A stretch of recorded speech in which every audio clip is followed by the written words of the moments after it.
Sebep azırkı uçurda jana Siriya, Piriya'da cihatlı tavun maska kılıp alıp barıp arkanday özünün kağlagan nersesine koldanıp atkan uçurlar köp kezdешип атат. Ayırıkça internet tarmağında jaşlarыбыз мына ошол нерсеге билип билбестен туруп köp азгырылып калат. Cihat ayattарын окуйт дагы, анан кийин жихадка деп атат. Ол жихад аятты ал жерге түшөбү түшпөйбү? Ал чыныгы жихадпы, жихад эмеспи? Ошол нерсени эң биринчи билиш керек тууганда. Мына ошол мисалы Сириядагы башка дагы жердеги немелер. Мына ошолор чындап жихадпы, жихад эмеспи? Жихад деген эмне? Аллахтын келимесин бийик кылыш үчүн, ислам динини коргош үчүн кылынган урушту жихад деп айтылат. Мусулман мусулманды өлтүрүп атса, мусулман мусулмандын канын төгүп атса, пайгамбар алейхиссалам айтат, өлтүргөн дагы, өлгөн дагы тозоку дейт.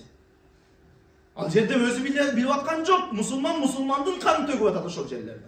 Мисалы мына кече афгандыктар Афган согушу деп канча 99-жылы келди? Кыргызстанга 15-и келип канчасы кырылды бизден? Эгер ошолор чындап жихад кылса, эмнеге кыргызга жихад кылат? Кыргыз кафир беле. Эгер ошолор жихад кыла турган болсо, эмнеге тажикке жихад кылат? Міне тажик кафир беле. Алар жихад кылса, эмнеге өзбекке жихад кылат? Өзбекстанда 94-те болду уруш. Не өзбек кафир беле? Же военныйлер кафир беле? Кафир эмес, бардыгы мусулмандын баласы. Мусулмандын баласыны өзүбүзчө ар кандай бир немелер менен, ой пикирлер менен башыбызды булгап туруп, мээбизди булгап туруп, кайра мусулманга салып койгон өзү билбей калат жанагы жаш жигиттерчи. Өзү билбей Аллаху акбар деп эле кете берет анан кийинчи. Бул жакшы амал эмес тууганда. Мына ошол нерседен балдарыбызды узак кылышыбыз керек. Мына Палестинадагы айтат азыркылар, Палестинада болтат. Бир нерсени түшүнөлү. Жихад качан инсанга парз болот? Биринчи мына ошонун илими бар, фикы бар өзүнүн, китептерде айткан. Жихад качан инсанга парз болот? Мисалы эгер Кыргызстанга мусулман эмес кафир өлкөдөн бир кафирлар бастырып келген учурда военныйдын кудурети жетпесе, анан бизге милдет. Кече мына Баткендеги окуяда биздин жигиттердин канчасы өзүнчө эле барып окко урулушту.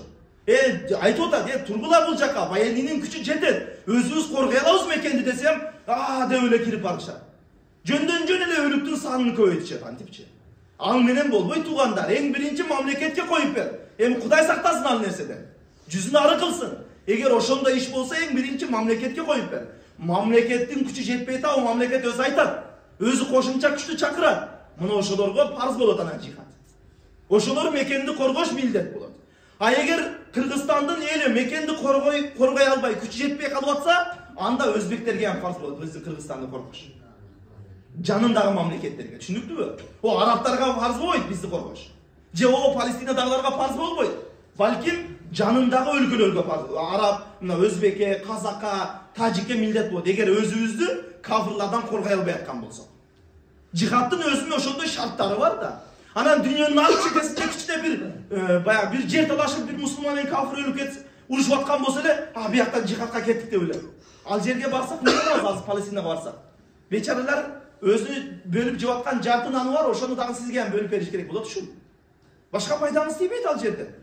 Ол бечаралар өз жарты нанды бөлүп жеп атат, сиз барсаңыз да онун дагы жарымын бөлүшөсүз ушул. Сиз менен нан бөлүшүш керек болот, башка пайдаңыз тийбейт. Азыр кнопканын заманы болду. Кнопка менен согуштун заманы болду. Биздин кыла турган нерсе өзү эмне? Ал мусулмандарга дуа туугандар. Дуа кылайлы, түндөрү тахажжуттарда дуа кылайлы. Я Робби, ушул дин душманы болгон жөөттөргө өзүң хидаят бер. Хидаятка келбесе аларга өзүң жетиштүүсүн деп дуа кылайлы аларга. Биздин кыла турган милдетибиз ушул. Дагы жардам, кошумча дагы жардам кылгыңыз келсе, мына бойкот деген нерсени жарыялаш, Ошол нерсеге салым кошуң мына. Кока-коланы ичпең, пепсини ичпең, жөөттөрдүн чыгарган товарларын жебең. Мына болду, ошону колдонбоң, болду. Ошол дагы сиздин жардамыңыз болот. Биз ошого да кайдыгербиз кээ бир учурлардачы. Пепсини ичип атканда билиңиз, Кока-кола ичкендер билиңиз, ошол жердеги Палестинадагы мусулмандардын канын ичип атам деп билиңиз. Себеби ошонун акчасы ошол жака кетип атат туугандар. Ошон үчүн келиңизде. Мына ошол нерсеге дуа менен кичине бир салым. Анан кийин Аллаху акбар десе аркасынан чыга калбайлы. Ал түшүнүксүз аракеттер аларчы. Барып жөн гана өлүктүн санын көбөйтөсүз, ошо менен пайдаңызда тийбейт. Не мамлекет кылбайт, мамлекет мына өзүбүздүн өлкө башчыбыз арабтарга барып Палестинага жардам берели деп арабтарды даават кылып атат ошол нерсеге. Көрдүк ошону интернетте. Себеби азыр интернетте ким? Абдулмомин деген бир хизби бар.